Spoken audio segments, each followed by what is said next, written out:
penuh. Iya. Kecuali di sini orang imam. Boleh. Ya, di situ, betul. Bismillah. Assalamualaikum warahmatullahi wabarakatuh.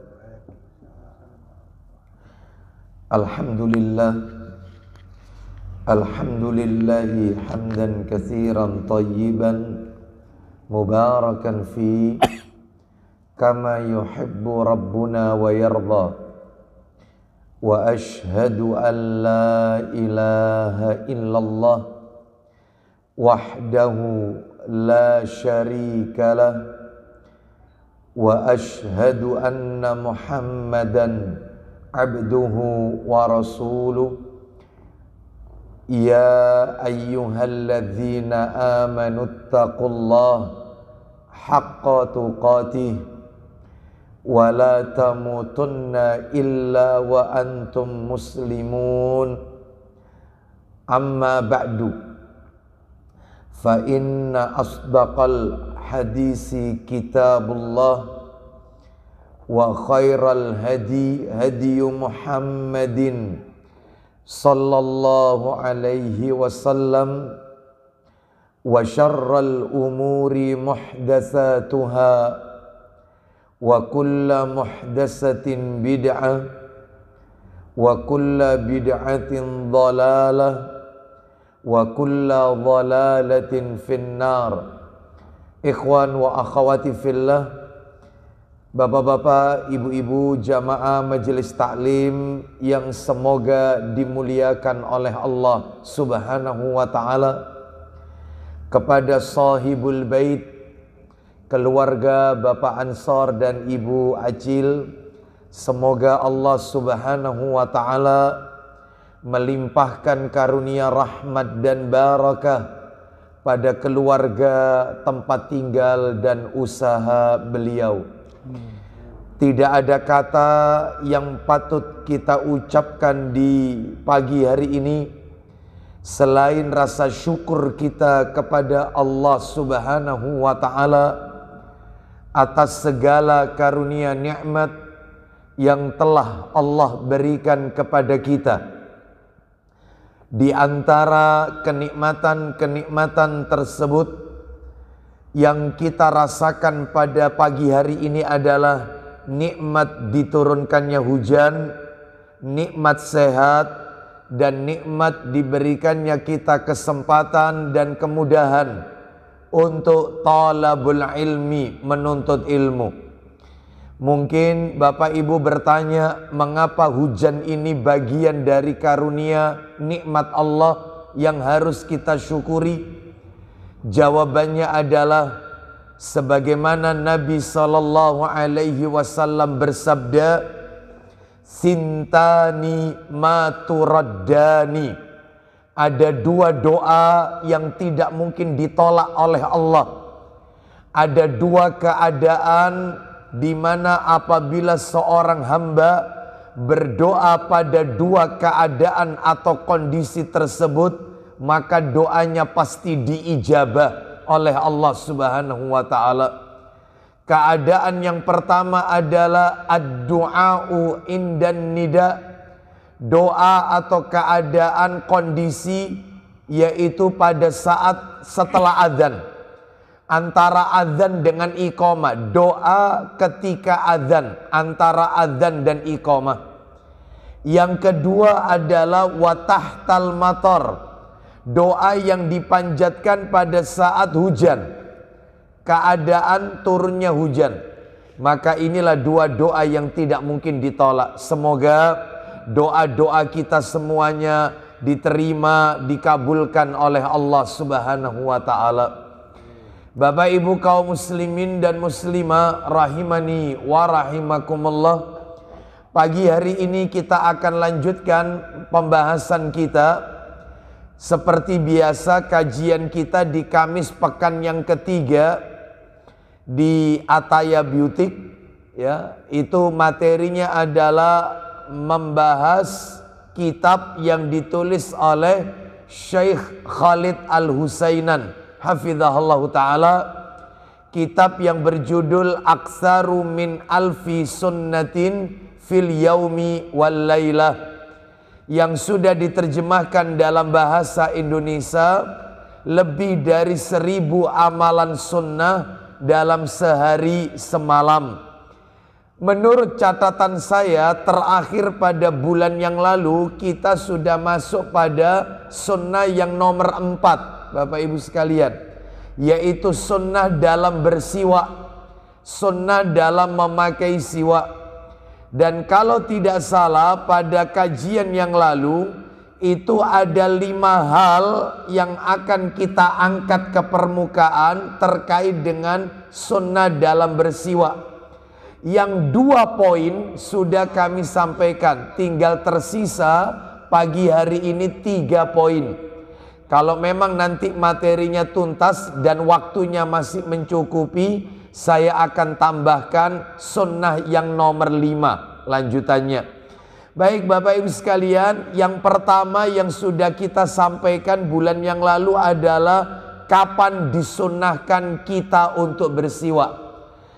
Kapan kita itu disunahkan untuk bersiwak, dan itu sudah kami sampaikan ya, seperti setiap akan melakukan sholat itu ya, setiap akan sholat, setiap masuk ke dalam rumah, setiap bangun dari tidur, setiap akan berangkat untuk menunaikan sholat Jumat, sebelum atau sesudah berwudu, termasuk ketika bau mulut sudah berubah.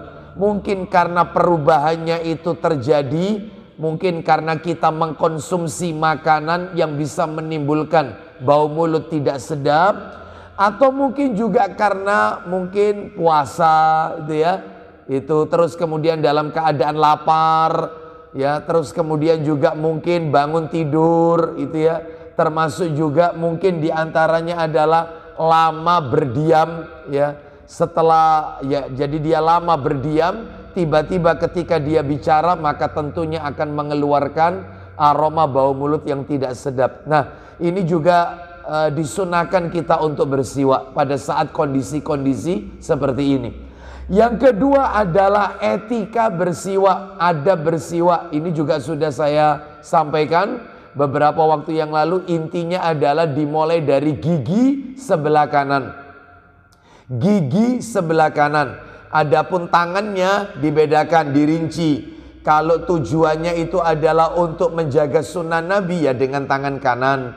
Tetapi kalau tujuannya itu untuk membersihkan kotoran yang melekat di gigi atau sisa makanan yang menyangkut di gigi, maka itu dengan tangan kiri. Tapi tetap memulainya dari gigi sebelah kanan, secara horizontal lebih dahulu, menyamping, lalu kemudian secara vertikal, atas bawah. Baik, sekarang kita akan masuk materi yang nomor 3. Nah, ini materi nomor 3. Materi yang nomor 3 adalah keistimewaan atau keutamaan siwak. Nah, ini kita akan bahas. Apa istimewanya siwak? Apa keutamaannya bersiwak?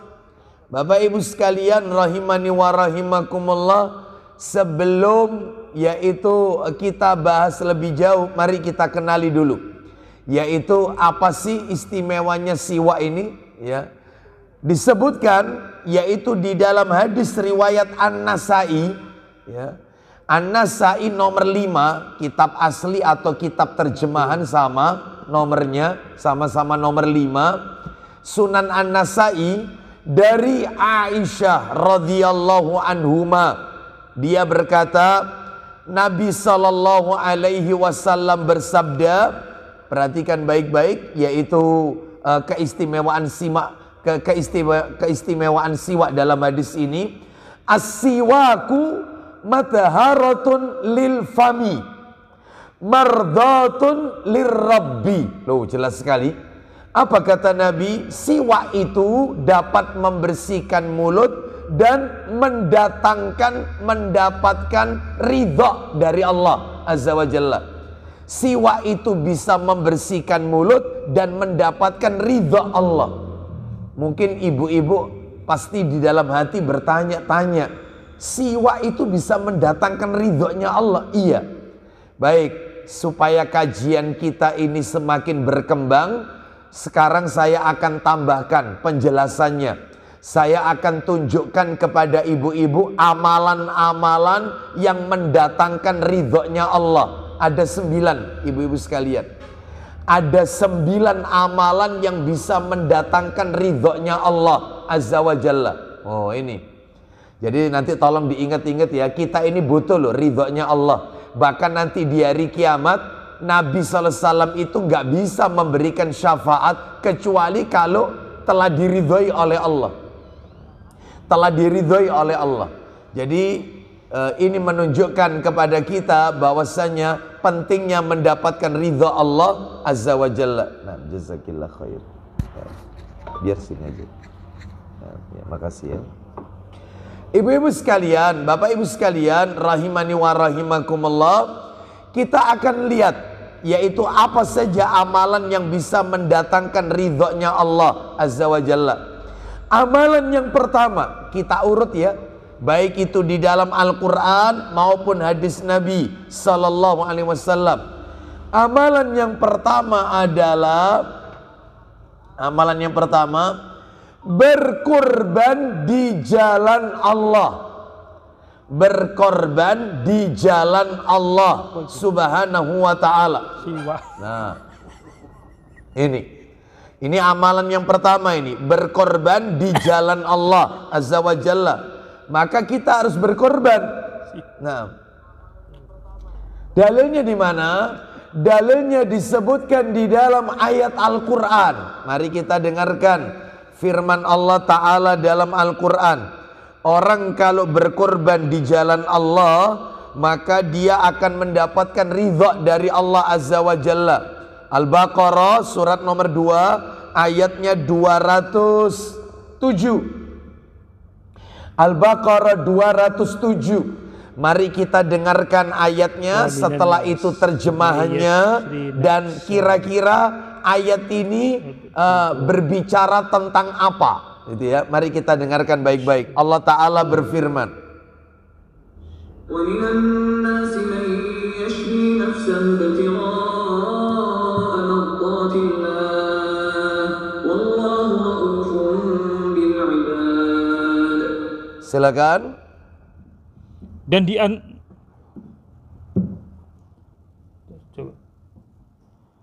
di antara manusia ada orang yang mengorbankan dirinya karena mencari ridho Allah. Nah, itu kan. Dan di antara manusia ada yang mengorbankan dirinya untuk mencari keridhaan Allah. Nah, terus dan Allah Maha Penyantun kepada hamba-hambanya. Ibu-ibu harus tahu, ayat ini turun ada asbabun nuzulnya.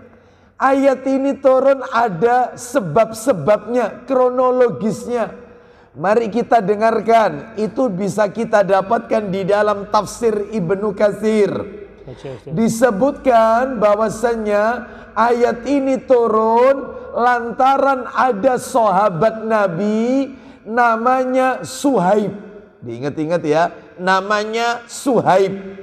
Dia tinggal di kota Mekah. Dan dia ini pengen hijrah menuju ke Madinah, mengikuti Nabi. Jadi Nabi sudah di Madinah, dia masih di Mekah. Lah ketika dia mau pergi ke Mekah, pergi ke Madinah, maka orang-orang Quraisy berkata kepada Suhaib. Apa kata orang Quraisy? Wahai Suhaib, kamu ini dulu nggak punya apa-apa loh. Kamu ini dulu nggak punya apa-apa. Sekarang kamu sudah kaya raya, hartamu banyak, terus kamu akan meninggalkan kami, meninggalkan kita untuk pergi menemui Muhammad ke kota Madinah. Maka kami tidak akan pernah biarkan engkau pergi ke sana. Ancamannya ini, gitu ya. Wong kamu itu loh tidak punya apa-apa, terus kami berikan kamu itu tempat. Loh ini undat-undat berarti. Terus kemudian setelah itu kau sukses, sudah jaya, terus pengen pindah hijrah ke Madinah, mengikuti jejaknya Muhammad. Maka kami tidak akan senang. Oh, ternyata nekat ibu-ibu sekalian. Suhaib ini berangkat menuju ke kota Madinah, di tengah jalan dihadang oleh orang-orang kafir Quraisy. Di orang-orang Quraisy dihadang. Lalu kemudian katanya Suhaib turun dari ontanya. Katanya Suhaib, ketahuilah, kalian tahu kan, di antara kalian orang-orang Quraisy yang paling ahli memanah itu saya. Itu saya. Dan panah ini sedang ada di tanganku. Terserah kamu mau pilih yang mana. Kalian maju maka akan habis, yaitu panah-panah ini, yaitu mengenai kalian. Atau kalian aku tunjukkan hartaku yang tak tinggal di Mekah, itu tak tunjukkan hartaku yang ada di Mekah, perbendaharaan hartaku, silakan kalian boleh ambil. Ayo, apa kalian mau yang seperti itu? Maka orang-orang Quraisy lebih memilih, ya tunjukkan kepada kami hartamu yang ada di kota Mekah. Lah ternyata semua hartanya diberikan kepada orang-orang Quraisy. Nah akhirnya kata Suhaib, kalau gitu berikan aku jalan. Berikan aku jalan, aku akan hijrah kepada Nabi di kota Madinah. Akhirnya mereka memberikan jalan, mereka dapat hartanya Suhaib. Suhaib gak bawa apa-apa, pergi ke kota Madinah untuk menemui Nabi tercinta Muhammad SAW. Begitu sampai di kota Madinah, maka Nabi SAW mengatakan kepada Suhaib, sungguh Suhaib mendapatkan keridhaan dari Allah. Turun ayat Al-Baqarah 207. Ya ini namanya orang yang rela berkorban, ya. Berarti cintanya itu bukan sekadar pengakuan, tetapi betul-betul dibuktikan. Hartanya semuanya diberikan di jalan Allah. Lah terus kalau dicocokkan dengan kita Ustadz bagaimana? Kita pun juga sama. Ayo, keringat kita, energi kita, tenaga kita, yang punya harta kita, itu semuanya untuk di jalan Allah. Ya, keringat kita capek di jalan Allah, harta kita keluarkan, kita habiskan untuk di jalan Allah. Nah, seperti itu. Maka inilah yang namanya orang yang betul-betul rela berkorban di jalan Allah Azza wa Jalla. Ya, baik, kita lanjutkan. Ya, tapi ada orang itu, mohon maaf, yang fisiknya itu letih, lelah, capek, bukan untuk di jalan Allah, untuk begadang, untuk perbuatan yang sia-sia, hartanya tidak diinfakkan di masjid, tapi untuk foya-foya. Yang kayak begini ya tidak bisa dikatakan berkorban untuk di jalan Allah, ya. Baik, jadi itu yang pertama, ini amalan yang mendatangkan ridho Allah, yaitu berkorban di jalan Allah. Nomor dua amalannya, kan ada 9 ini. Nanti kita akan ketemu siwa. Yang kedua adalah amalannya berinfak di jalan Allah. Berinfak di jalan Allah. Mana dalilnya? Ayo kita lihat dalilnya. Quran surat nomor 2 sama Al-Baqarah ayatnya 265. Berinfak di jalan Allah. Surat Al-Baqarah ayat 265. Al-Baqarah ayat 265. Allah Ta'ala berfirman, وَمَثَلُ الَّذِينَ يُنْفِقُونَ أَمْوَالَهُمُ ابْتِغَاءَ مَرْضَاتِ اللَّهِ وَتَثْبِيتًا مِنْ أَنْفُسِهِمْ كَمَثَلِ جَنَّةٍ بِرَبْوَةٍ أَصَابَهَا وَابِلٌ فَآتَتْ أُكُلَهَا ضِعْفَيْنِ فَإِنْ لَمْ يُصِبْهَا وَابِلٌ فَطَلٌّ وَاللَّهُ بِمَا تَعْمَلُونَ بَصِيرٌ. Silakan. Dan perumpamaan orang-orang yang membelanjakan hartanya karena mencari keridhaan Allah. Nah itu ya, terus lanjut. Dan untuk keteguhan jiwa mereka, seperti sebuah kebun yang terletak di dataran tinggi, yang disiram oleh hujan lebat. Perhatikan ya ibu-ibu perumpamaannya, saya baca ulang artinya. Dan perumpamaan orang yang menginfakkan hartanya untuk mencari keridhaan Allah dan untuk memperteguh jiwa mereka. Apa yang diumpamakan oleh Allah? Jadi orang yang suka berinfak di jalan Allah, ya, itu diumpamakan apa oleh Allah? Seperti sebuah kebun yang terletak di dataran tinggi yang disiram oleh hujan lebat. Sambil dibayangin ya, kebun di dataran tinggi disiram oleh hujan lebat. Maka maka kebun itu menghasilkan buahnya 2 kali lipat. Menghasilkan buah-buahan 2 kali lipat. Terus, Jika hujan lebat tidak menyiraminya, maka hujan gerimis pun memadai. nah seperti itu. Lanjut.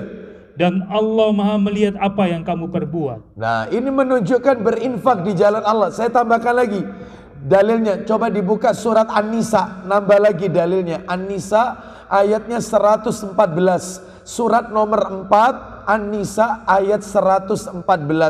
Allah Ta'ala berfirman, لا خير في كثير من نجواهم إلا من أمر بصدقة أو معروف أو إصلاح بين الناس ومن يفعل ذلك ابتغاء مرضات الله فسوف نؤتيه أجرا عظيما. silakan. Tidak ada kebaikan pada kebanyakan bisikan-bisikan mereka, kecuali bisikan-bisikan dari orang yang menyuruh manusia memberi sedekah, Terus, atau berbuat ma'ruf, atau mengadakan perdamaian di antara manusia. barang siapa? Dan barang siapa yang berbuat demikian karena mencari keridhaan Allah, Maksudnya berbuat demikian itu yang mana? Yang bersedekah, yang berbuat kebaikan, yang mengadakan perdamaian di antara manusia. Siapa yang melakukan itu, maka tentunya Allah akan memberikan keridhaan. Lanjutkan. maka kelak kami memberi kepadanya pahala yang besar. Nah, karena mereka melakukannya itu niatnya adalah untuk mencari keridhaan Allah, maka Allah akan memberikan pahala yang besar. Salah satu bentuk pahalanya adalah Allah meridhoinya. Nah, itu ya. Jadi ini menunjukkan kepada kita, ayo bagi kita yang punya kelebihan harta, kita infakkan di jalan Allah. Sebentar, sebelum saya masuk amalan yang nomor 3, perlu Bapak Ibu ketahui perbedaannya infak sama sodako. Harus tahu apa bedanya infak sama sodako. Seringkali kita mendengar istilah kata ZIS, zakat, infak, sodako. ZIS, ZIS, zakat, infak, sodako. Itu apa Ustadz bedanya? Zakat itu apa? Infak itu apa? Sodako itu apa? Jadi nggak perlu bingung, intinya itu cuma 2, infak sama sodako. Loh, apa infak itu? Perhatikan ya, infak itu adalah setiap pembelanjaan harta yang kita keluarkan. Itu namanya infak. Infak itu adalah pembelanjaan harta yang kita keluarkan. Harta yang kita keluarkan itu infak. Entah itu untuk tujuan baik ataupun untuk tujuan tidak baik, itu infak. Jadi infak itu umum, ibu-ibu sekalian. Saya ulang ya, infak itu umum. Setiap harta yang kita keluarkan, entah itu untuk tujuan yang mulia atau tujuan maaf untuk dosa. Na'udzubillah min dzalik. Itu infak. Itu infak. Mana dalilnya? Mana dalilnya? Dalilnya adalah coba dibuka Sahih Targhib wa Tarhib nomornya 128. Sahih Targhib wa Tarhib nomor 128. Kita dengarkan baik-baik. Yaitu nanti di hari kiamat kaki manusia tidak akan pernah bisa bergeser sebelum ditanya oleh Allah 5 pertanyaan. Nanti ada masalah infak. Ayo dibaca 128. Sahih Targhib wa Tarhib, silakan. Dari Ibnu Mas'ud radhiyallahu an dari Nabi SAW, beliau bersabda, Apa isi sabdanya? tidaklah kedua kaki anak cucu Adam bergeser pada hari kiamat sehingga dia ditanya tentang 5 perkara. Nah, lihat ya, tidak akan pernah bergeser pada hari kiamat sampai kaki seorang hamba di hari kiamat sampai dia ditanya 5 perkara. Perhatikan ibu-ibu, ada 5 yang diaudit oleh Allah nanti di hari kiamat. 5 perkara. Apa saja itu Pak Didi? 1, Tentang umurnya, umurnya, an umrihi. Terus fima afna. Silakan. untuk apa dia menghabiskannya. Loh Bu, umur itu bukan jatah tanpa pertanggungan jawab. Setiap kita pasti ditanya oleh Allah umur kita. Makanya kita itu dikasih umur 60, 70, bahkan ada yang sampai 80 tahun. Itu ditanya, umurmu itu kau gunakan untuk apa? Makanya ibu-ibu jangan kaget. Penduduk neraka itu mereka berteriak. Nanti tak tunjukkan ayatnya, tolong diingatkan saya ya. Ada ayatnya itu, penduduk neraka itu berteriak minta dikeluarkan dari neraka. Mereka berkata, "Ya Rabb, wahai Allah, keluarkan kami dari neraka. Niscaya kami akan melakukan amal soleh dari apa yang berlainan dari yang dulu kami kerjakan." Nah, jadi penduduk neraka itu minta dikeluarkan dari neraka. Ibu-ibu tahu jawabannya Allah untuk penduduk neraka. Allah berkata kepada penduduk neraka, "Awalam nu'ammirkum ma yatadzakkaru fihi man tadzakkar." Yaitu apa kata Allah Azza wa Jalla, bukankah kami telah memanjangkan umur kalian, umurmu? Ya, seakan-akan Allah bertanya, bukankah aku telah memanjangkan umur kalian? Untuk apa umur tersebut? Nah itu, aku berikan kalian umur 50, ada yang 60, ada yang diberi umur sampai 80, bahkan yang lebih pun juga ada. Untuk apa umur itu? Nah ya, giliran masuk neraka menyesal. Ya nasi sudah jadi bubur, terlambat. Penyesalan itu mesti di akhir, nggak mungkin di awal. Ya makanya umur itu ditanya, Bu. Ya untuk apa umurnya? Nomor 2 Pak Didi, yang akan ditanya di audit, silakan. Tentang masa mudanya. Masa mudanya, apa pertanyaan tentang masa muda? Untuk apa dia menggunakannya? Loh, nggak mungkin dong kita nggak pernah masa muda. Ya tentunya itu semua ditanya. Ayo masa muda kita dulu kita gunakan kemana? Ustadz, masa muda saya dulu dugem Ustadz, istighfar. Sekarang waktunya taubat, sholat sunat taubat, kembali kepada jalan yang benar. Ustadz, masa muda saya dulu tidak pernah sholat Ustadz. Ya, saya dulu waktunya Ramadan tidak pernah puasa Ramadan. Terus gantinya itu gimana Ustadz? Maka caranya kalau sholatnya sering ditinggalkan ya tidak perlu qodho. Karena kalau sengaja meninggalkan sholat itu tidak ada qodhonya. Maka caranya untuk menutupinya, perbanyak sholat sunnah. Termasuk puasa Ramadan yang pernah ditinggalkan, perbanyak puasa sunnah untuk nutupi kekurangan yang sudah kita tinggalkan waktu masa muda dulu. Namanya orang, kita pasti punya masa lalu. Tiap orang pasti punya masa lalu. Masa lalunya ada yang kelam, ada yang berlumpur dosa. Na'udzubillah. Ya, alhamdulillah sekarang yaitu mendapatkan hidayah dari Allah, waktunya kembali ke jalan Allah dan istiqomah sampai Allah menjemput kita. Nah itu. Jadi masa muda akan ditanya. Terus yang ketiga, silakan. Tentang hartanya. Nah ini, ya ini intinya di sini. Lihat Pak Didi teksnya, lihat teks Arabnya. An malihi min aina iktasabahu wa fima anfaqahu. Infak. Anfaqahu berarti tentang infak ini. Ya ini yang saya maksud. Silakan tentang hartanya. Tentang hartanya. Ya. Dari mana dia mendapatkannya dan untuk apa dia menginfakkannya? Loh jelas sekali. Jadi kalau orang dikasih umur panjang, pertanyaannya akhirat cuma satu. Umurmu kau gunakan untuk apa? Orang kalau memiliki masa muda, ditanya masa mudamu untuk apa? Tapi orang dikasih harta banyak, 2 pertanyaannya. Makanya orang itu tambah soge. Orang itu tambah soge, tambah kaya. Pertanyaan akhirat tambah ribet. Tambah ribet, makanya mending jadi orang yang banyak ilmu meskipun miskin. Betul, setuju kira-kira? Setuju. Tidak setuju ya? Tidak setuju kayaknya ya. Lebih baik banyak harta ya banyak ilmu kayaknya ya. Itu ibu-ibu sekalian, bapak ibu sekalian, rahimani wa rahimakumullah. Ini menunjukkan makanya harta itu akan ditanya dari mana dia peroleh harta itu dan dia infakkan, dia belanjakan kemana, dari mananya dan kemananya ditanya. Makanya definisi infak itu adalah pembelanjaan harta, ya, pembelanjaan harta, ya, entah itu untuk tujuan baik atau tujuan tidak baik. Terakhir, berikutnya yang nomor 4 ya.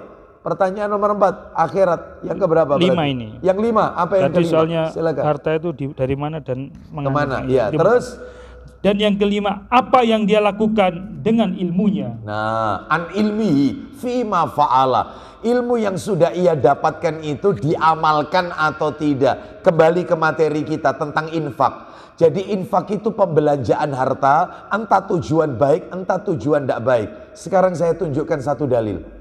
Saya tunjukkan panjenengan satu dalil bahwasanya orang-orang kafir menggunakan hartanya untuk menghalangi manusia dari jalan Allah. Mereka berinfak untuk menghalangi manusia dari jalan Allah.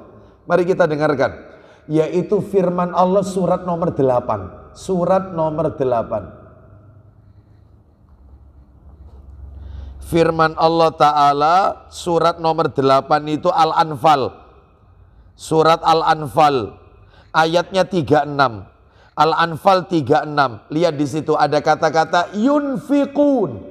Yunfiku infak, ya. Allah Ta'ala berfirman, Innalladzina kafaru yunfiquna amwalahum liyasuddu an sabilillah.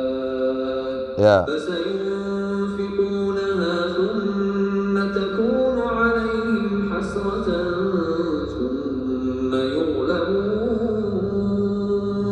والذين كفروا إلى جهنم يحشرون. Silakan. Sesungguhnya orang-orang yang kafir menafkahkan atau menginfakkan harta mereka untuk mengalingi orang dari jalan Allah. Loh, berarti kalau gitu infak itu umum, tidak mesti yang baik-baik. Buktinya orang kafir mengeluarkan hartanya berinfak untuk menghalangi orang dari jalan Allah Azza wa Jalla. No, ya seperti mohon maaf, mungkin nggak ada di sini ya. Kajian dibubarkan, ya. Kajian dibubarkan, terus dia menyewa preman-preman, kan gitu ya. Hartanya dikeluarkan untuk nyewa preman, untuk membubarkan kajian. Lah itu infak itu namanya. Infak itu ndak harus baik. Harta dikeluarkan ndak harus tujuan baik. Nah itu ya. Tetapi juga untuk tujuan yang ndak baik. Lah kalau sodako, lah sekarang sodako. Apa bedanya infak sama sodako? Sodako itu Pak Bu ada dua. Diingat-ingat, sodako itu ada dua. Ada sodako itu yang wajib. Loh sodako kok wajib? Iya, dengarkan dulu. Ada sodako yang wajib, ada sodako yang sunnah. Ada sodako wajib, ada sodako sunnah. Sodako wajib itu ya zakat itu. Oh, jadi zakat itu masuk kategori sodako yang wajib. Iya, karena Allah menyebutkan tentang zakat pakai bahasa sodako. Ibu-ibu kan tahu, yang berhak menerima zakat itu kan 6 golongan. Mohon maaf kok 6 golongan, 8 golongan. Yang berhak menerima zakat kan 8 golongan. Itu Allah memulai ayatnya dengan kata sodako, bukan zakat. Makanya sodako wajib itu adalah zakat. Zakat itu sama dengan sodako wajib. Mana dalilnya? Ayo dibuka. Sodako wajib, sodako yang wajib. Sodako wajib itu ya zakat itu. Surat nomor 9. Surat nomor 9 At-Taubah ayatnya 60. Surat nomor 9 At-Taubah 60. Lihat. Di situ ada kata-kata innamas sodaqatu, sodako. Padahal ini artinya zakat, ini yang benar ini. Ini yang benar zakat. Tapi ayatnya mengatakan sodako. Ayo kita dengarkan. Allah Ta'ala berfirman. Innamas sadaqatu lil fuqara wal masakin wal 'amilin 'alayha wal mu'allafati qulubuhum wa fil riqabi wal gharimin wa fi sabilillahi wa ibnis sabil.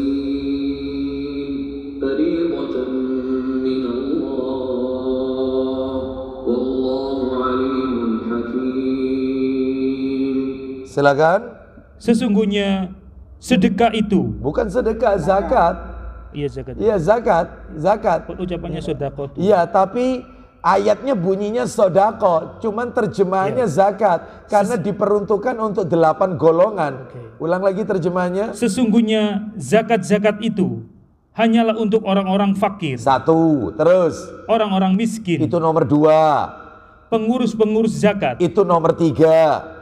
para mu'alaf yang dibujuk hatinya. Itu nomor 4, mu'alaf dapat zakat. Terus Untuk memerdekakan budak. nomor 5, terus Orang-orang yang berhutang. 6, terus Untuk jalan Allah. itu nomor 7. Lanjut. Dan untuk mereka yang sedang dalam perjalanan. Nah, itu nomor 8. Sebagai, lanjut. Sebagai suatu ketetapan yang diwajibkan Allah. Tuh, kewajiban. Berarti ada sodako wajib. Ya zakat itu Bapak Ibu sekalian. Iya. Lah sekarang ada sodako sunnah. Apa itu sodako sunnah? Lah ini yang menarik sodako sunnah itu. Ternyata sodako sunnah itu tidak identik pakai harta. Enggak. Mana dalilnya? Ayo dibuka Sahih Muslimnya. Sahih Muslimnya dibuka nomor 958. Sahih Muslim nomor 958. Sahih Muslim 958. Saya tunjukkan tentang sodako sunnah. Ternyata nggak harus pakai uang sodako sunnah itu. Kalau zakat itu pakai harta, pakai uang. Kalau infak itu pakai uang. Sedangkan kalau sodako sunnah nggak pakai uang. Mana dalilnya? Ayo Muslim 958. Nabi bersabda, kullu ma'rufin sodako. Silakan. Dari Abu Saibah radhiyallahu an, dari Nabi SAW bersabda, Isinya. setiap perbuatan baik atau ma'ruf adalah sedekah. Ulang lagi kalimat itu, Setiap perbuatan baik atau ma'ruf adalah sedekah. Loh, itu sodako. Jadi nggak harus pakai harta. Tidak identik dengan uang. Sodako sunnah itu. Bahkan Nabi pernah mengatakan, senyummu kepada saudaramu, senyum kita kepada saudara kita, itu termasuk sodako. Coba Pak Didik dibaca 959-nya. 959. Macam-macam sodako. Silakan, ayo. Ya. Dari Abu Dzar 959 Ustaz. Ya, 959. Lanjut. Dari Abu Dzar radhiyallahu an, ia berkata, Silakan. beberapa orang sahabat Nabi SAW pernah berkata kepada beliau, Apa itu? kaum hartawan dapat memperoleh pahala yang lebih banyak. Teruskan. Mereka sholat seperti kami sholat, Lanjut. puasa seperti kami puasa, Teruskan. dan bersedekah dengan sisa harta mereka. Kemudian. Jawab Nabi SAW, bukankah Allah telah menjadikan berbagai macam cara untuk kamu bersedekah? Nah, apa saja itu bentuk sodako yang tidak harus pakai uang? Silakan. Setiap kalimat tasbih adalah sedekah. Lo tasbih, subhanallah. Seperti ibu-ibu kalau selesai sholat, itu kan membaca subhanallah, subhanallah, subhanallah 33 kali. Itu sodako loh. Sadar tidak sadar panjenengan itu sodako itu. Termasuk bapak ibu kalau menaiki dataran tinggi. Baca apa kalau naik dataran tinggi? Subhanallah. Kan gitu ya. Oh, subhanallah kok Allahu Akbar. Allahu Yang Akbar. dataran menurun. Dari atas ke bawah. Itu kan baca subhanallah. Iya. Itu sodako itu. Terus lanjut. Setiap kalimat takbir adalah sedekah. Loh, takbir. Sebagaimana kalau misalnya ibu-ibu dengarkan azan, Allahu Akbar, Allahu Akbar, pastikan kita tirukan Allahu Akbar, Allahu Akbar. Itu sodako. Termasuk kalau selesai sholat, Allahu Akbar, Allahu Akbar, Allahu Akbar, Allahu Akbar 33 kali. Itu sodako. Termasuk kalau Idul Adha, takbiran. Idul Fitri, takbiran. Allahu Akbar, Allahu Akbar, la ilaha. Itu kan sodako. Sodako, sadar tidak sadar. Termasuk yaitu ketika kita naik dataran tinggi. Allahu Akbar, Allahu Akbar, Allahu Akbar. Itu sodako. Masya Allah, ternyata sodako itu tidak harus pakai uang. Itu tapi namanya sodako sunnah. Yang sodako wajib itu zakat, itu yang pakai uang, pakai harta. Ya, bisa difahami ibu-ibu sekalian. Nah, lanjut teruskan Pak Didi. Apalagi? Silakan. Setiap kalimat tahmid adalah sedekah. Tahmid, ucapan hamdalah, alhamdulillah. Ibu-ibu kalau bersin, alhamdulillah. Itu sodako. Loh. Terus kemudian lanjut. Setiap kalimat tahlil adalah sedekah. Ucapan la ilaha illallah. Sebagaimana kita kalau zikir pagi petang. Ya, la ilaha illallah wahdahu la syarikalah, lahul mulku wa lahul hamdu wa huwa ala kulli syai'in. Itu sedekah. Ya, wa huwa ala kulli syai'in qadir. Itu sedekah. Baik, lanjut teruskan. Bahkan amar ma'ruf dan nahi munkar, yaitu mengajak kepada majikan dan melarang kepada yang mungkar, adalah sedekah. Loh, amar ma'ruf nahi mungkar. Terakhir, lanjut. Bahkan pada kemaluanmu pun terdapat pula unsur sedekah. Loh, pada kemaluanmu pun juga ada unsur sedekah. Loh, bagaimana? Kok bisa pada farji kemaluan kita ada unsur sedekah? Maaf ya, ini harus disampaikan. Apa kata para sahabat? Silakan. Tanya mereka, kalau begitu dapat pahalakah kami bila kami memuaskan nafsu syahwat kami? Baik, apakah kita mendapatkan pahala kalau kita memuaskan nafsu syahwat kami? Apa jawaban Nabi? Jawab Rasulullah SAW. Ditekuk aja kabelnya coba. Oh, iya. Digini kan, tekuk gini coba. Ya, nah silakan. Tes. Jawab Rasulullah SAW. Iya. Kalau kamu melakukannya dengan yang haram, tentu kamu berdosa. Nah, kalau kau lakukan pada yang haram bukan istrimu, ya dosa. Tetapi sebaliknya bila kamu lakukan dengan yang halal, kamu dapat pahala. Tapi kalau kau lakukan di tempat yang halal dengan istrimu, maka kau dapat pahala. Loh, berarti Ustadz kesimpulannya melakukan jima itu suami istri itu sodako. Iya, sodako. Makanya kalau nggak bisa sodako harta, maka ini aja dibanyakin ya. Ini aja. Ini sodako. Ya, seperti itu. Nambah ya, Ustadz. Baik, kita lanjutkan. Jadi kan sama, itu namanya sodako sunnah. Ya, baik, kita lanjutkan. Sekarang kita masuk pada amalan yang nomor 3 yang mendatangkan ridho Allah. Mendatangkan ridho Allah. Tadi kan amalan yang nomor 2, berinfak di jalan Allah. Sekarang amalan yang nomor 3 yang bisa mendatangkan ridho Allah. Yang ketiga adalah, mengikuti jejaknya para sahabat Nabi. Mengikuti jejak para sahabat Nabi sallallahu alaihi wasallam. Jejaknya para sahabat ridwanullah alaihim ajmain. Silakan dibuka dalilnya, yaitu firman Allah surat At-Taubah, suratnya nomor 9 At-Taubah, ayatnya ayat 100. At-Taubah ayat 100. At-Taubah ayat 100. Surat nomor 9 ayat 100. Allah Ta'ala berfirman, والسابقون الأولون من المهاجرين والأنصار والذين اتبعوهم بإحسان رضي الله عنهم ورضوا عنه وأعد لهم جنات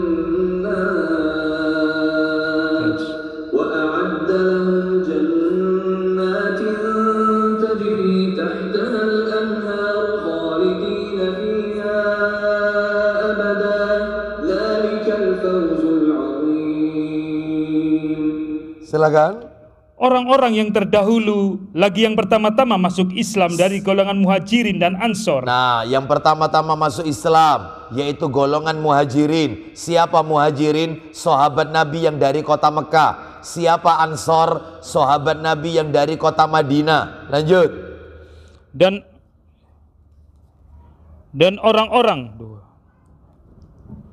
Dan orang-orang yang mengikuti mereka dengan baik. Orang-orang yang mengikuti mereka dengan baik. Siapa lagi ini? Ya kita yang dimaksud. Mengikuti siapa? Mengikuti sahabat Nabi, baik muhajirin maupun yang ansor. Maka Allah ridho kepada mereka. Allah ridho kepada mereka dan mereka pun ridho kepada Allah. Dan mereka pun ridho kepada Allah. Terus apa yang akan Allah sediakan untuk mereka di akhirat? Dan Allah menyediakan bagi mereka surga-surga yang mengalir, sungai-sungai di dalamnya selama-lamanya. Terus mereka kekal di dalamnya. Mereka kekal di dalamnya. Baik, sampai di situ. Berarti ini amalan yang nomor 3. Mengikuti jejak para sahabat ridwanullah alaihim ajmain. Yang keempat sekarang, amalan yang keempat adalah memiliki al-wala wal bara'. Apa itu Ustadz? Nanti saya jelaskan. Memiliki al-wala wal bara'. Wala itu loyalitas, bara' itu anti loyalitas. Nah, memiliki al-wala wal bara'. Ya. Jadi Bapak Ibu sebelum tak tunjukkan dalilnya harus tahu al-wala itu artinya mencintai atau membela. Itu namanya al-wala. Gitu ya. Cinta membela. Gitu ya. Jadi kalau mau diterjemahkan yang panjang, al-wala itu adalah terjemahan yang panjang ya secara istilah. Al-wala itu adalah mencintai orang-orang beriman. Mencintai orang-orang beriman karena keimanan mereka, ya. Mencintai orang-orang beriman karena keimanan mereka dalam bentuk apa? Dalam bentuk membela, menolongnya, ya. Seperti itu. Membela, menolongnya, memberikan nasihat. Nah, itu namanya wala, loyalitas. Jadi kalau sama kaum muslimin itu baik, ya, suka ditolong, suka dibela, itu ya, terus mencintai, begitu, ya, terus kemudian kasih sayang, berkasih sayang, ya, seperti itu, ya. Dan hak-hak yang lain, yaitu yang harus kita tunaikan untuk mereka, saudara-saudara kita, dan hak-hak mereka orang-orang yang beriman harus kita tunaikan, wajib kita tunaikan. Itu namanya al-wala. Sedangkan kalau al-bara itu artinya adalah menjauhkan diri dari sesuatu atau berlepas diri lah. Nah, berlepas diri. Ya, nah makanya disingkat anti loyalitas. Nggak loyal. Ya. Contohnya apa? Contohnya al-bara ini adalah yaitu tidak memberikan loyalitas kepada musuh-musuh Allah. Orang-orang kafir, orang-orang munafik. Jadi nggak boleh loyal sama mereka. Lah ini tidak, malah dibalik sekarang. Koncoplek. Ya, koncoplek malahan. Wah, itu. Ya di gereja, ya. Seperti itu. Nah, ini kebalik ini.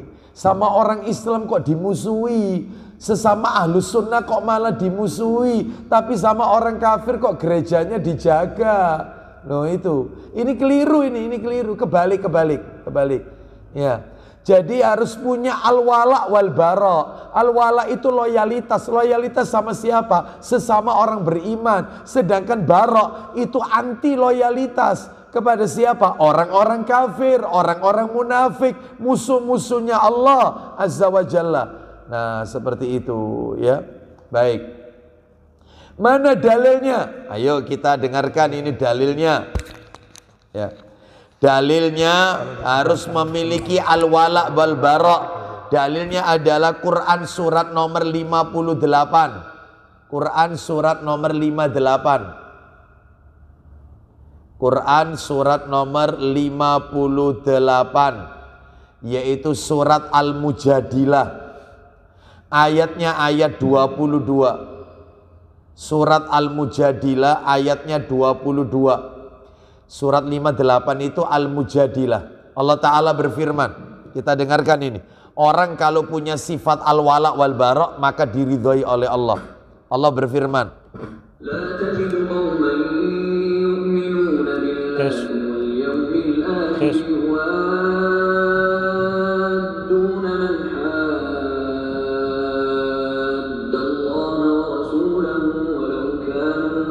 ولو كانوا آباءهم أو أبناءهم أو إخوانهم أو عشيرتهم أولئك كتب في قلوبهم الإيمان وأيدهم بروح منه ويدخلهم جنات تجري من تحتها الأنهار خالدين فيها رضي الله عنهم ورضوا عنه أولئك حزب الله ألا إن حزب الله هم المفلحون.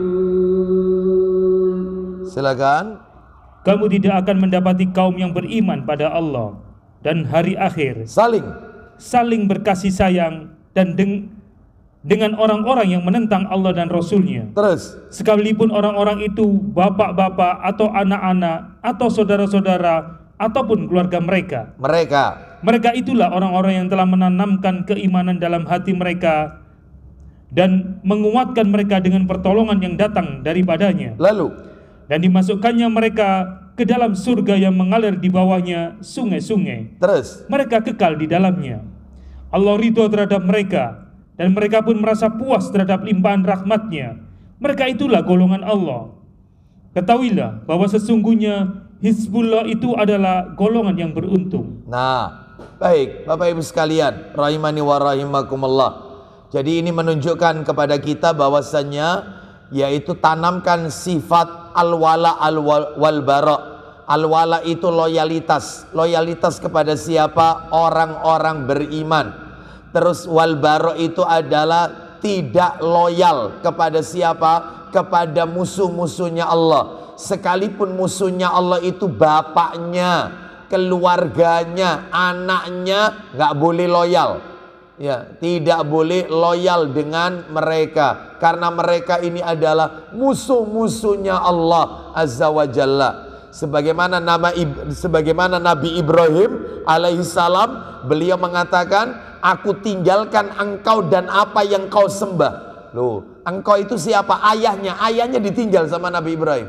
Aku tinggalkan engkau dan apa yang kau sembah. Siapa yang disembah oleh ayahnya Nabi Ibrahim? Oleh Azar, yaitu patung berhala. Jadi namanya loyal itu ya hanya orang beriman saja. Jangan dibalik, sama orang Islam jahat tetapi sama orang kafir bermesraan, nggak boleh. Iya, seperti itu. Baik, kita lanjutkan.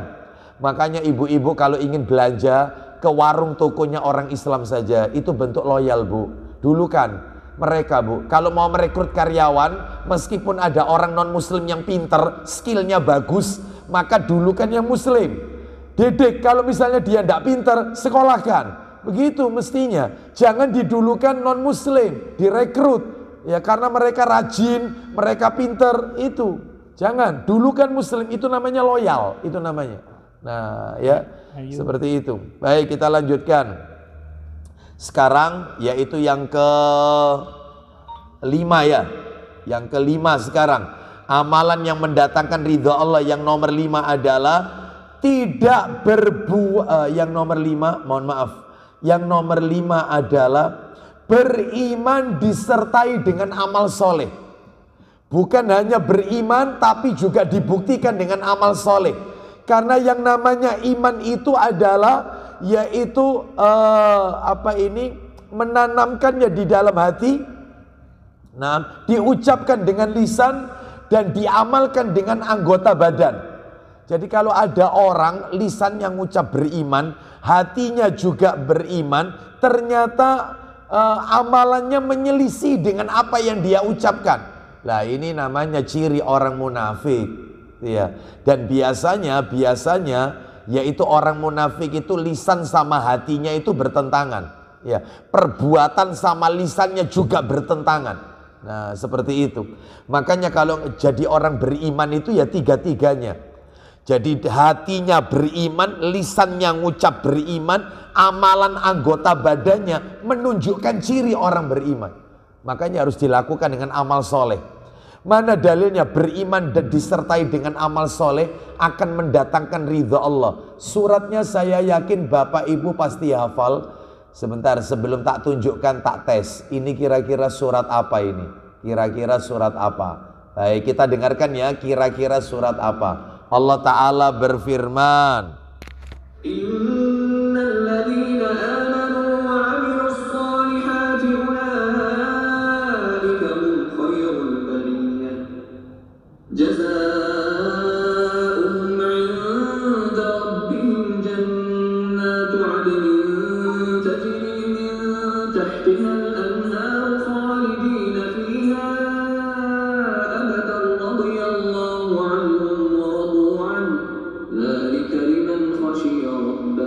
ayo surat apa? Surat Al-Bayyinah. Surat nomor 98, ayatnya 7 dan 8. Silakan ayat terakhir 7 dan 8. Silakan Pak Didi. Sesungguhnya orang-orang yang beriman dan mengerjakan amal soleh. Loh, iman dan amal soleh, maka mereka itu adalah sebaik-baik makhluk. Lanjut pahalanya ayat 8-nya. Balasan mereka di sisi Rabb mereka ialah surga Aden yang mengalir di bawahnya sungai-sungai. Terus mereka kekal di dalamnya selama-lamanya. Bagaimana itu? Allah ridho terhadap mereka. Loh, Allah ridho kepada mereka. Siapa mereka ini? Yang beriman dan beramal soleh. Terus dan mereka pun ridho kepadanya. Lanjut. Yang demikian itu adalah balasan bagi orang yang takut kepada Rabb-nya. Nah, seperti itu. Kita lanjutkan sekarang, yaitu yang ke-6. Yang ke-6, orang-orang yang mendatangkan amalan-amalan yang mendatangkan ridha Allah adalah yang ke-6, tidak berbuat syirik, tidak berpecah belah, dan saling menasihati, sering menasihati. Amalan yang bisa mendatangkan ridhonya Allah, tidak berbuat syirik, berarti kebalikannya, mentauhidkan Allah.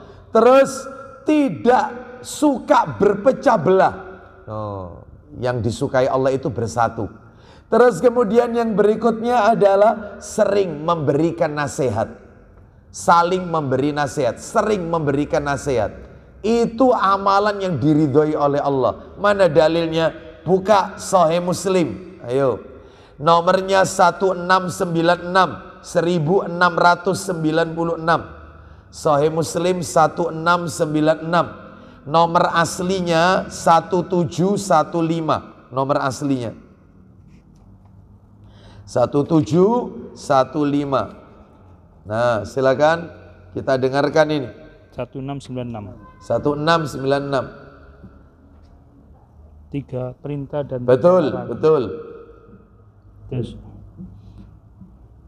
Dari Abu Hurairah radhiyallahu an, ia berkata, iya, Rasulullah SAW bersabda. Apa isi sabdanya? Innallaha yarda lakum salasan wa yakrahu lakum salasan. Silakan. Sesungguhnya Allah menyukai bagimu 3 perkara dan membenci 3 perkara. Berarti kan sebenarnya itu jangan menyukai artinya. Kita lihat teks Arabnya. Innallaha yarda lakum. Sesungguhnya Allah ridho kepada 3 dan Allah membenci kepada 3. Ulang lagi terjemahannya. Sesungguhnya Allah ridho bagimu 3 perkara. Terus dan membenci 3 perkara. Nah, apa saja yang diridhoi? Fayarda lakum an ta'buduhu wa la tusyriku bihi syai'an. Silakan. Yang disukainya ialah 1. Yang diridhoinya. Yang diridhoinya 1. Hendaklah engkau sembah Dia dan jangan persekutukan dengan sesuatu apapun. Loh, menyembah Allah dan tidak melakukan syirik. Terus wa anta tasimu bihablillahi jami'an. Silakan. Hendaklah kamu semua berpegang teguh dengan agamanya. Nah, ini jadi nggak boleh berpecah belah, bersatu.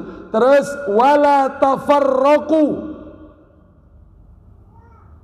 Dan hendaknya kamu jangan berpecah belah. Dan hendaknya kamu jangan berpecah belah. Itu yang diridhai oleh Allah. Terus yang dibenci oleh Allah sekarang, perhatikan ibu-ibu sekalian, yaitu wa yakrahu lakum qila wa qala. Silakan.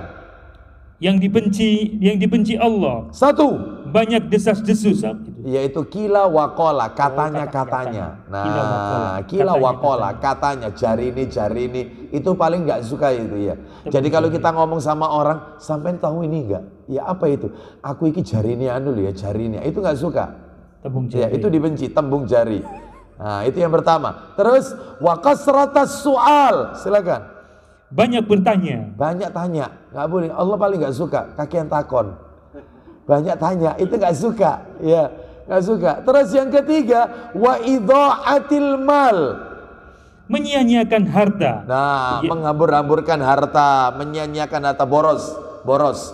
Itu nggak disukai oleh Allah Azza wa Jalla. Ya, jadi yang diridhai Allah itu apa? Ya tadi itu, mentauhidkan Allah alias nggak syirik. Yang kedua itu bersatu, tidak berpecah belah. Yang ketiga adalah yaitu saling menasehati. Itu sebenarnya itu ya. Baik, kita lanjutkan sekarang, yaitu yang nomor berapa yang mendatangkan ridha Allah? Nomor 7. Yang ke-7, memuji Allah sesudah makan dan minum. Makanya Bapak Ibu kalau setelah makan jangan tinggalkan baca hamdalah. Alhamdulillah, muji Allah. Habis makan, habis minum, alhamdulillah. Itu memuji Allah, minimal itu alhamdulillah. Kenapa? Allah ridha. Mana dalilnya? Ayo dibuka Sahih Targhib wa Tarhib jilid 4. Dibuka, yaitu nomor 2165, 2165, 2165, 2165. Silakan kita dengarkan baik-baik. 2165.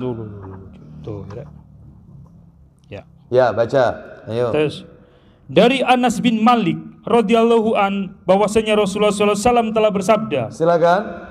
Sesungguhnya Allah benar-benar meridhai seorang hamba. Ya. Apabila ia makan satu makanan, lalu ia memujinya atasnya. Nah, seperti itu ya. Termasuk minum. Nah, itu memuji Allah. Sekarang yang terakhir, yaitu yang nomor, sekarang yang berapa ini? Belum, 8. Yang ke-8.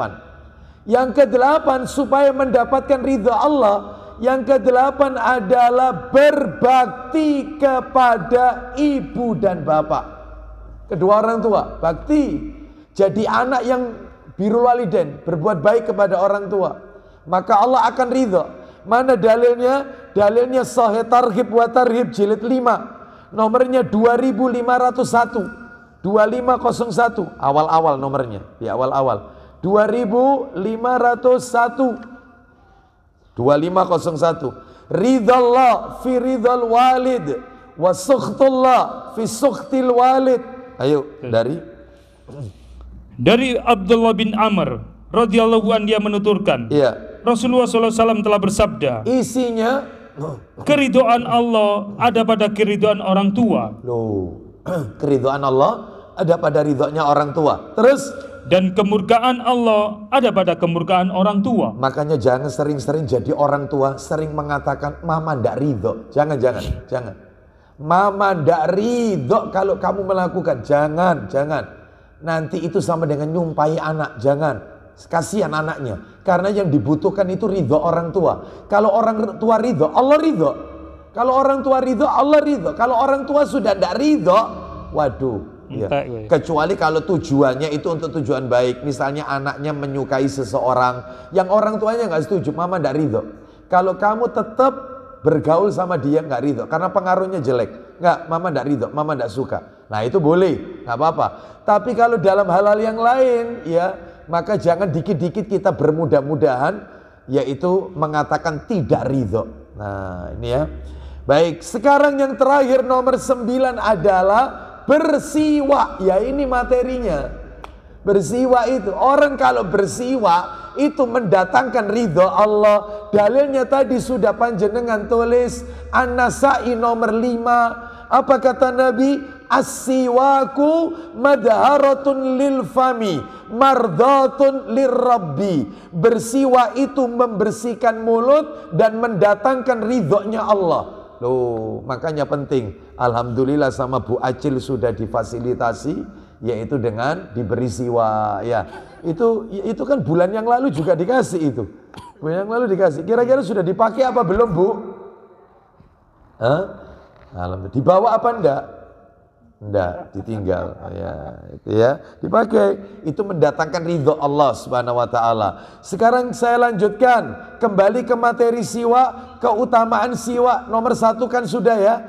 Nomor 1, pelakunya diridhoi oleh Allah. Yang nomor 2, siwak itu bisa dibawa kemana-mana. Siwak itu ditaruh di tas, bisa tidak kemana-mana. Siwak itu, iya.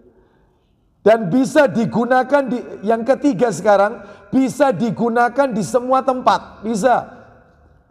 Jadi siwak ini mau dipakai di masjid bisa, di majelis taklim bisa, di perjalanan bisa, karena dia tidak membutuhkan air. Bersiwak itu nggak seperti pasta gigi butuh air. Ya pasta gigi butuh tempat, kamar mandi. Kalau siwak enggak. Siwak itu dimanapun bisa. Ya. Yang terakhir ternyata siwak ini adalah sunnah Nabi yang paling ditekankan. Sunnah Nabi yang paling ditekankan. Mana dalilnya? Coba dibuka Sahih Bukhari. Nomornya Sahih Bukhari, nomornya 1574. 1574. Sahih Bukhari 1574. Sahih Bukhari 1574. Loh. Kok lucu? 1574 dari Aisyah radhiyallahu anhuma. Silakan menceritakan tentang proses yaitu Nabi akan wafat. Silakan, ayo. Dari Aisyah radhiyallahu anhuma ia berkata, ya, di antara nikmat Allah kepada saya, Rasulullah SAW wafat di rumah saya. Nabi wafat di rumahku, kata Aisyah radhiyallahu anhuma. Terus di hari giliran saya, antara dada dan leher saya bersandar kepadanya. Nabi ketika wafat itu kepalanya disandarkan antara dagunya Aisyah sama pundaknya Aisyah. Disandarkan di situ ketika Nabi wafat. Terus lanjut. Dan Allah mempercampurkan air liur saya dengan air liur beliau. Nah, terus? Karena apa sugi waktu? Ya, sugi itu siwak. Terus? Karena sugi waktu beliau akan wafat. Karena sugi waktu beliau akan wafat, dipisah. Gitu. Bukan sugi waktu, tapi sugi siwak itu. Siwak. Sugi itu siwak. Ya, terus? Karena sugi waktu beliau akan wafat. Nah, terus lanjut. Abdurrahman datang ke rumah saya. Di tangannya ada sugi atau pembersih gigi. Nah, itu siwak maksudnya. Teksnya itu bunyinya siwak. Terus kan? Sedang Rasulullah SAW bersandar kepada saya. Nah, lanjut. Saya lihat beliau memandang kepadanya. Saya ketahui bahwa beliau ingin bersugi. Nah, ingin bersugi, ingin bersiwak. Lanjut terus. Saya tanyakan, akan saya pakaikan sugi itu untuk Tuan? Apakah siwak ini saya pakaikan untuk engkau wahai Rasulullah? Apakah engkau ingin bersiwak? Lanjut. Lalu beliau isyaratkan dengan kepala beliau mengatakan setuju. Nah, terus kemudian lanjut. Lalu saya berikan kepada beliau dan terasa keras oleh beliau. Terus. Lalu saya berkata, akan saya lunakkankah untuk Tuan? Terus. Beliau isyaratkan dengan kepalanya tanda setuju. Nah, setuju. Akhirnya dilunakkan. Siwak itu dilunakkan oleh Aisyah, terus dipakai Nabi. Ini detik-detik mau wafat ini. Lanjutkan. Lalu saya lunakkan dengan gigi. Dan di hadapan beliau ada bejana kecil atau bejana besar yang berisi air. Terus. Lalu beliau masukkan kedua tangan beliau ke dalam air itu. Ya. Dan beliau sapukan ke muka beliau sambil bersabda. Apa kata Nabi? Tiada ilah selain Allah. La ilah. Ini terakhir sudah. Mau wafat ini. La ilaha illallah. Terus lanjut. Sesungguhnya bagi kematian itu ada sakaratul maut. Sesungguhnya kematian itu ada sakaratnya. Ada sakaratul maut. Loh, Nabi juga merasakan, Ustaz. Iya, sama. Sakaratul, tapi dimudahkan oleh Allah. Terus lanjut. Lalu beliau mengangkat tangannya sambil mengucapkan, teman yang maha tinggi. Teman yang maha tinggi.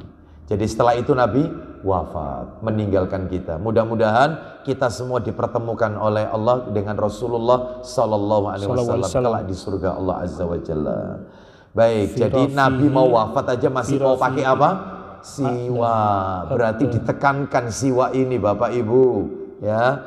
Sekarang kita akan masuk materi yang nomor 4, definisi siwa. Definisi siwa. Pak, Bu, mohon maaf, yang dibagikan oleh Bu Acil itu saya yakin itu adalah kayu arak. Itu kayu siwa betulan itu. Iya. Cuman kalau nggak bisa mendapatkan itu, karena itu kalau beli kan harus di toko perlengkapan haji umroh itu. Itu jelas. Atau di Mekah, di Madinah, tempatnya di sana. Atau kalau di Indonesia ya perlengkapan haji umroh biasanya jual. Maka sebenarnya nggak perlu seperti itu. Di sekitar kita, pohon-pohon sekitar kita, bisa kita gunakan kayunya itu sebagai siwa. Asalkan memenuhi 3 syarat. Lah ini 3 syarat bisa dipakai untuk bersiwa. Apa syaratnya? Yang pertama, kayunya harus lembut. Lembut. Tebu. Ya, tebu. Bukan. Tebu nggak bisa. Besar loh tebu itu. Iya, nggak mungkin. Harus lembut. Yang kedua berserat.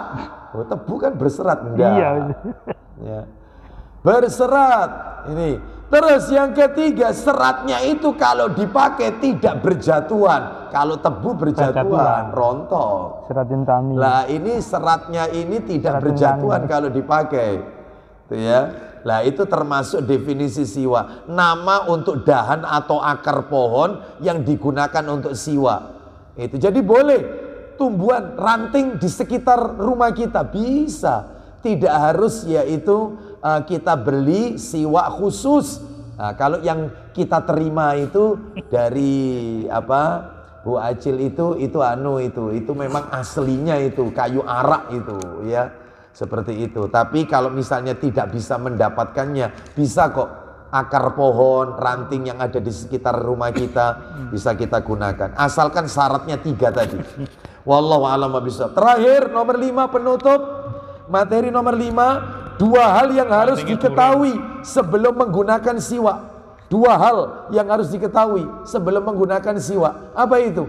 Yang pertama adalah bahwasanya siwak ini direkomendasikan oleh WHO. Tuh, Badan Kesehatan Dunia ini. WHO. Recommended. Ya. Direkomendasikan oleh WHO. Yang pertama harus diketahui. Yang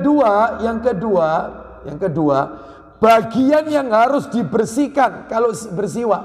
Bagian yang harus dibersihkan ketika bersiwak. Apa saja itu? 1, permukaan depan. Permukaan depan dibersihkan. Terus 2, sela-sela antar gigi. Sela-sela antar gigi. Iya. Terus yang ketiga, gusi. Gusi itu boleh digosok sedikit.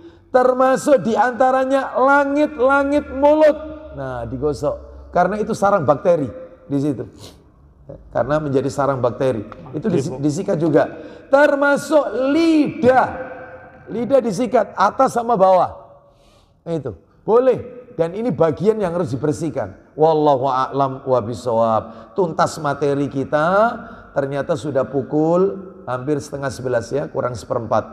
Baik, saya cukupkan sampai di sini. Berarti untuk materi nomor 5 akan kita bahas pada kajian berikutnya. Kalau boleh saya diberitahu, Kamis ketiga bulan depan itu tanggal berapa ya? Bisa diintip enggak? Kamis ketiga bulan depan. Bulan depan Kamis tanggal berapa? 17. Iya, kalau keempat tanggal berapa? Keempat, 24. 17. Iya. Nampaknya saya uzur ya, karena saya safar baru nyampe itu tanggal 24 saya. 24 November baru sampai. Jadi kalau misalnya mau dilukir Kamis pertama atau Kamis kedua, ya insya Allah bisa. Tapi kalau tidak ya nanti ketemu Desember insya Allah. Itu ya. Baik, jadi nanti tolong saya diinfokan mana yang menurut Bapak Ibu lapang waktunya, pilihannya antara ada Kamis kelima enggak? Ada. Desember. Kamis kelima November enggak ada? Oh, kalau enggak ada ya pilihannya 1 atau 2 insya Allah ya. Baik, demikian kita tutup. Sebelum kita tutup, ibu-ibu ada yang bertanya? Silakan. Langsung. Ya.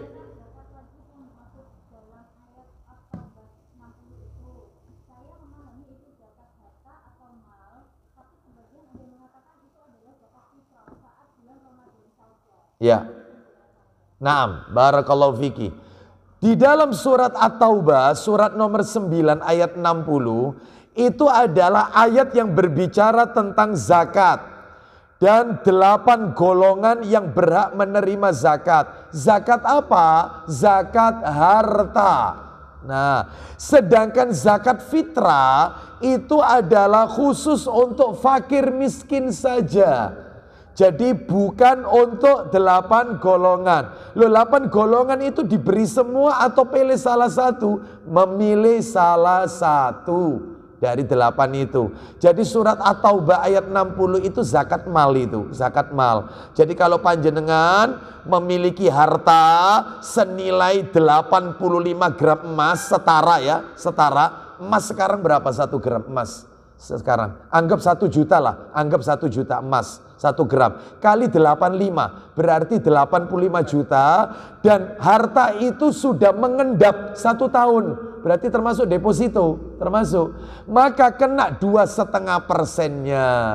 Jadi setahun sekali, iya, termasuk kalau punya emas, iya punya emas.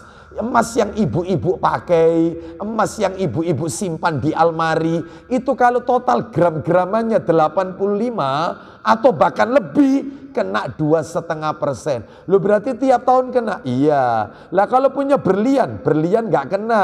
Berlian, yang punya berlian nggak kena, termasuk batu permata. Itu baru kena zakat kalau belikan. Jadi jual beli lagi, jadi usaha dagang. Lah itu baru kena zakat mal. Kalau sudah untungnya atau hartanya 85 gram emas tadi, setara itu baru kena 2,5%. Ya. Jadi kalau ibu tanya At-Taubah ayat 60 itu zakat mal, Bu, bukan zakat fitrah. Zakat fitrah itu khusus untuk fakir miskin. Tidak ada untuk gharim, orang berhutang, amil zakat, mu'alaf, nggak ada. Sedangkan kalau zakat mal, ya 8 golongan itu bisa dipilih salah satunya. Wallahu a'lam wa bishawab. Begitu Ibu, jelas Ibu? Jelas ya? Baik. Yang lain?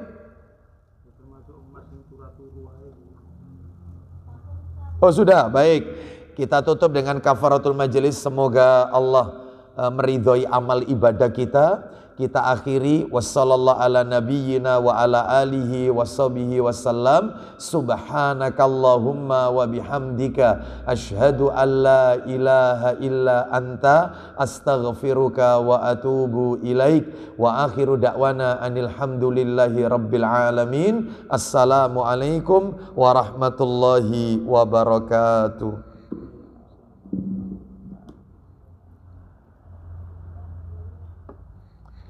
Kenapa Pak?